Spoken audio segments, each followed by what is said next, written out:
Merci beaucoup. Bonjour à tout le monde. Dames et heren. 10 points, 20 minutes, je vais essayer de tenir le pari. Alors, on a tendance pour le moment de positiver et d'embellir la réalité. Et vous voyez tous dans les journaux, à la télévision, des images de seniors de 65, 70 ans, plein d'activités, qui voyagent, etc. Je pense honnêtement qu'on a tendance à trop embellir aujourd'hui. Le fait qu'on embellisse de trop est notamment basé sur cette idée qui ressort de nombreuses enquêtes que le taux de bonheur, le niveau moyen de bonheur augmente quand on arrive à la pension. C'est malheureusement en partie une illusion d'optique, parce qu'en général, on ne divise pas ces populations entre les moins de 75 ans et les plus de 75 ans.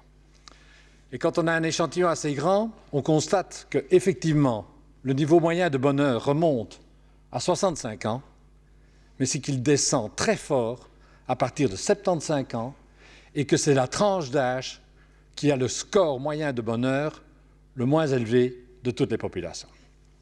C'est mon premier point. Deuxième point, quels besoins corrélés avec le bonheur sont-ils moins bien satisfaits? Idée générale, les besoins sont les mêmes à tous les âges. Arrêtons de considérer, parce que tout d'un coup, on a 65 ans ou 75 ans, les besoins sont différents. Ils sont fondamentalement les mêmes. Mais c'est parce que souvent, on confond besoins avec moyens de les concrétiser. Une personne âgée n'a pas besoin d'un transport social. Ce dont elle a besoin, c'est de voir des gens, de sortir, d'apprendre, etc. Une personne âgée n'a pas besoin d'une tablette pour agrandir les caractères de son journal, elle a besoin de continuer à s'informer. En ce qui me concerne, et je ne vais certainement pas rentrer dans les détails, ma grille de référence, c'est celle de Manfred Max Neef, qui est un sociologue chilien et qui est aujourd'hui bien plus proche de la réalité vécue aujourd'hui en matière de besoins que cette vieille grille de Maslow qui relève, à mon sens, du radotage. Vous avez à gauche la liste des besoins, en quoi certaines personnes ne peuvent pas satisfaire ces besoins et les moyens nécessaires pour rencontrer ces besoins. C'est ça qui doit nous servir de grille de référence à tous les âges, mais aussi pour les personnes qui avancent en âge.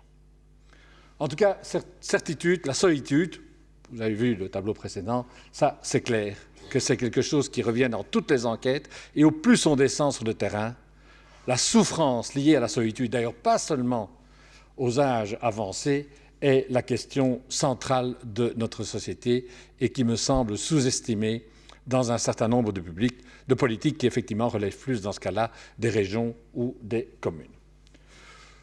Troisième idée, on ne suit pas assez pour appréhender ces questions de vieillissement démographique en lien avec la protection sociale, l'évolution des ménages dans lesquels vivent les aînés, pour 3 raisons au moins. L'impact sur le taux de pauvreté, l'impact sur la nature et la quantité des soins et autres services à domicile et l'impact, bien sûr, sur les pensions. J'aurais pu citer un 4e impact, mais je laisse ouvert pour les spécialistes de la question. Semble-t-il, les personnes qui vivent ensemble vivent plus longtemps. Mais je me méfie des causalités dans ce cas-là. La corrélation est évidente. La causalité l'est beaucoup moins. Je pense que c'est une spurious correlation et qu'il faut aller voir une série de facteurs qu'il y a derrière. En tout cas, ce qui est clair, jusque maintenant, la proportion des personnes âgées qui sont isolées diminue, même pour les 85 ans et plus. Elle a très fort diminué, comme vous pouvez le constater, pour les 75-84 ans. Inversement, la proportion de personnes qui vivent en couple augmente. Ça continue d'augmenter. Je pense qu'on peut avoir des questionnements pour le futur quand on regarde les générations les plus jeunes, celles qui arrivent aujourd'hui à l'âge de la pension. Le taux de personnes isolées remonte un peu. Maintenant, est-ce que ça annonce une tendance ou pas? Je laisse ça aussi ouvert, mais en tout cas, c'est quelque chose d'important. Et probablement, une partie de l'explication derrière l'augmentation du nombre de personnes âgées qui vivent en couple, il y a bien sûr les choix, les comportements, la recomposition de ménage, mais il y a aussi le fait que la différence d'espérance de vie entre les femmes et les hommes se réduit très fort. Le maximum se situait aux environs de 7 années. Aujourd'hui, on est environ à 4 années et demie de différence d'espérance de vie. C'est là une évolution vraiment importante pour la question du vieillissement dans sa dimension sociale et pas seulement démographique.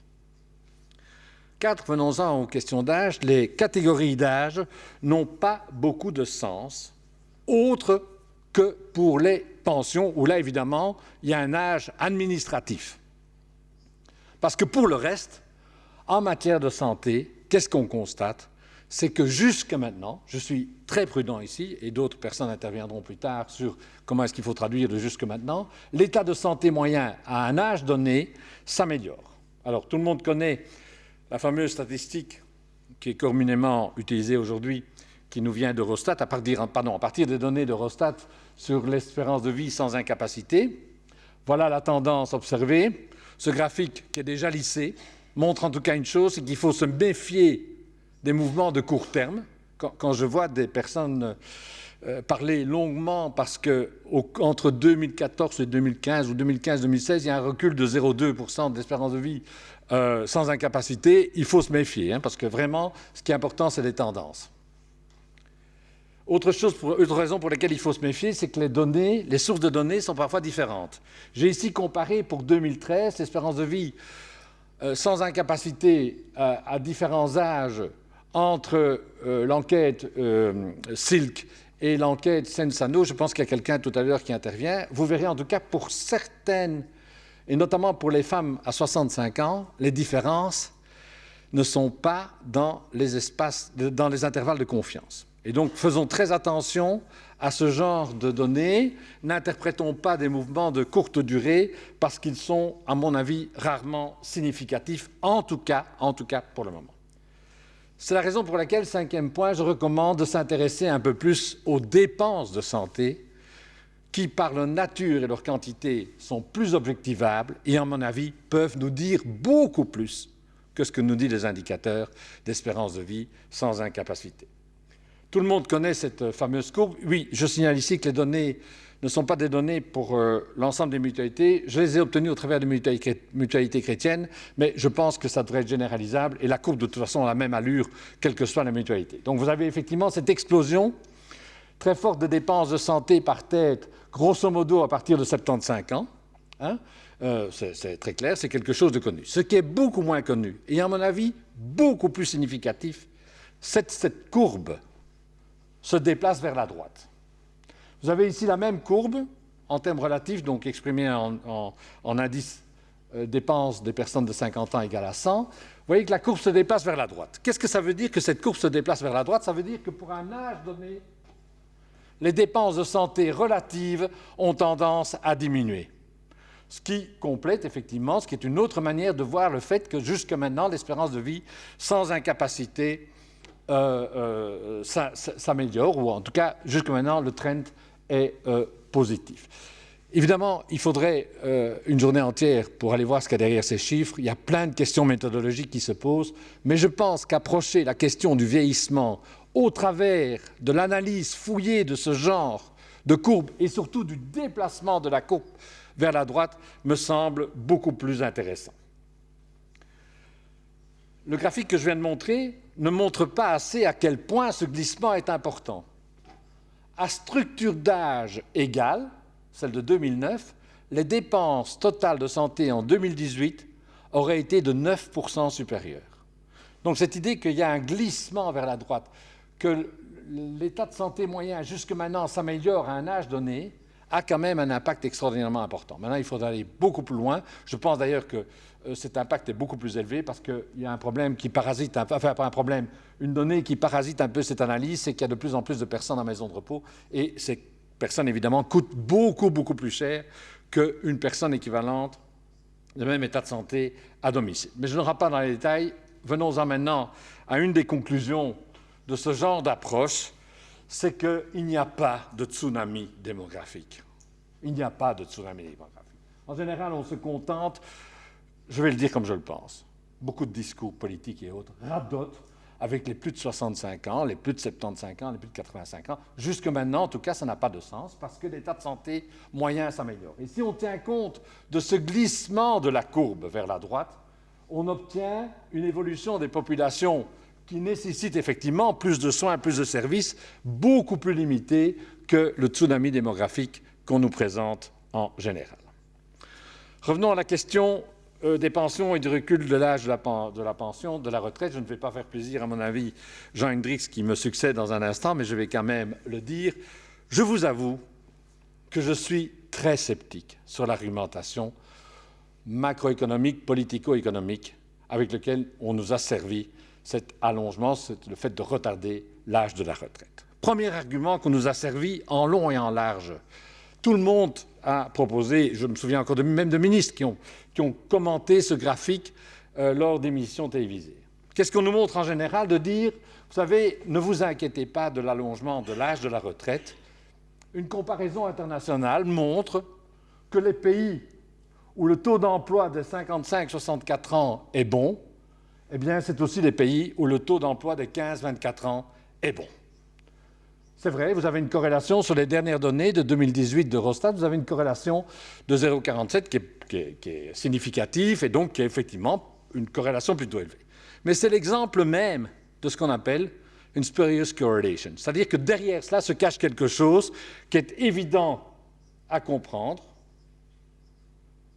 que, en fait, ce qu'il y a derrière ce graphique, c'est quoi? Que dans les pays où le taux d'emploi global est important, cela a un impact positif sur le taux d'emploi des 55-64 ans et sur le taux d'emploi des 15-24 ans. Et donc ici, vous avez des corrélations autrement plus significatives, autrement plus élevées, toujours significatives, bien sûr. Ici, vous avez la corrélation entre les 15-64 ans et les 25-24, et le coefficient de corrélation est un tout petit peu plus faible quand on corrèle le taux d'emploi des 15-64 ans et le taux d'emploi des 55-64 ans. En fait, c'est très simple à comprendre. Ce graphique montre qu'un marché du travail qui est bon, il profite à tous les segments de ce marché de travail. Alors, le deuxième argument, je pense qu'il y a quelqu'un du bureau du plan ici dans la salle, je ne suis pas sûr que je vais non plus être très, très bien accueilli par ce que je dis. Le second argument, ça c'est je trouve qu'intellectuellement, c'est l'argument, je n'ai jamais compris comment on pouvait écrire ce genre de choses. En fait, toute la justification du retardement de l'âge de la pension repose sur ceci. À long terme, il est communément accepté que la croissance de l'emploi est dictée par l'évolution de la population active ou l'offre de travail. Et cette phrase du Bureau du Plan de 2012 n'est accompagnée d'aucune référence scientifique. Il est communément admis, et voilà le graphique que vous voyez ici, en noir, l'augmentation de la population active attribuable à l'allongement de l'âge de la retraite, en rouge, ce qu'on ne nous a jamais dit, que forcément à court terme, pendant 8-10 ans, le chômage augmente, et à droite, la courbe en vert, tout d'un coup, après quelques années d'augmentation de l'offre, l'emploi est supposé s'ajuster à la demande. Vraiment, honnêtement, il y a des tas d'autres raisons pour lesquelles on peut allonger l'âge de la retraite, notamment la question des pénuries. Je n'ai pas de problème avec ça, mais le mécanisme qui est à la base de la réflexion politique et des décisions politiques me semble un peu court. Voilà, c'est dit, je ne vais pas plaire à tout le monde, mais c'est quand même ça qui se trouve dans les rapports officiels. Enfin, j'aime rappeler que le surcoût budgétaire à terme, je ne suis pas tout à fait honnête ici, je parle effectivement du terme 2060, grosso modo, c'est de l'ordre du coût du tax shift et de l'une ou l'autre mesure complémentaire prise par le dernier gouvernement. Entre-temps, il y a un pic qu'il faut combler, celui de 2040, mais voilà. 8e point, j'ai presque fini, la réforme prévue des pensions, auquel Jean Hendricks et d'autres, Frank, ont participé, ne s'est pas attaqué à l'harmonisation des pensions. Ça, je pense qu'à quelque part, il y a une forme de brouillard. Elle a rapproché les paramètres de calcul, ce qui est très bien, mais elle n'a pas harmonisé vraiment les trois grands régimes de pension. Il y en a encore quelques autres qui traînent, mais les trois grands régimes de pension. Et pour moi, l'importance des inégalités de carrière, qui est fondamentale. On ne peut pas faire semblant que ça n'existe pas dans les trois régions, avec des intensités différentes. Mais les inégalités de carrière, souvent involontaires, sont énormes, et donc leurs conséquences sur la hauteur de la pension, mais aussi les difficultés souvent objectives des fins de carrière, m'amènent à formuler deux réformes structurelles. Le calcul de la pension sur base d'un montant forfaitaire, égal pour tout le monde, et augmenté d'un montant proportionnel aux cotisations payées. Et je me permets d'insister sur « aux cotisations payées » parce que vous savez qu'il subsiste des différences aussi d'importance des cotisations qu'on paie. Notamment, le régime des indépendants ne fonctionne pas vraiment en matière de cotisation comme les deux autres régimes. Et donc, je propose de rendre cette partie proportionnelle liée à l'importance des cotisations payées. Et deuxième proposition, pour les volontaires, une généralisation de ce qui existe en Wallonie depuis quelque temps, le plan Tandem, c'est-à-dire une réduction du temps de travail avec compensation, si coaching d'un plus jeune travailleur.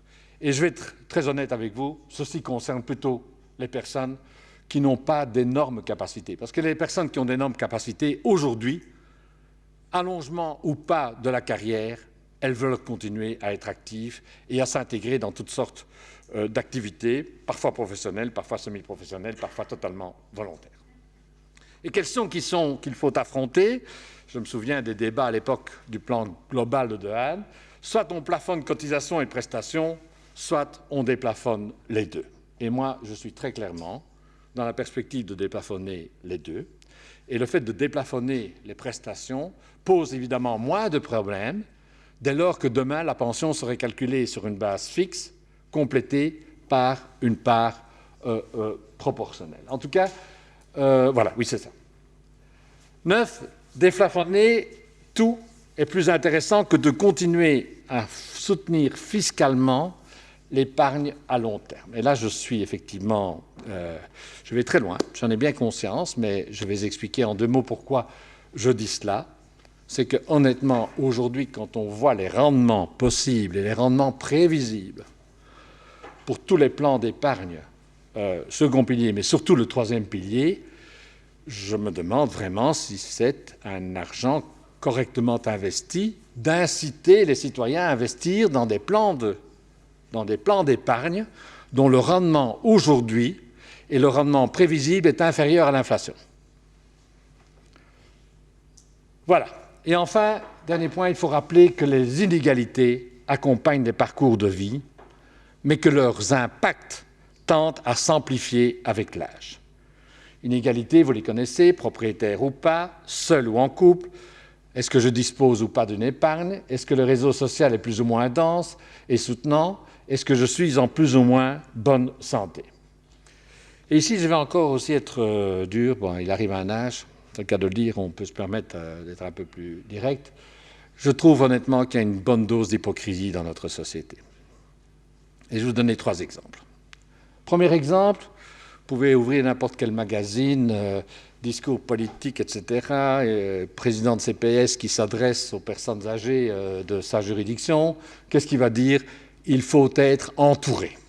Ben oui, c'est évident quand on regarde les études sur le bonheur.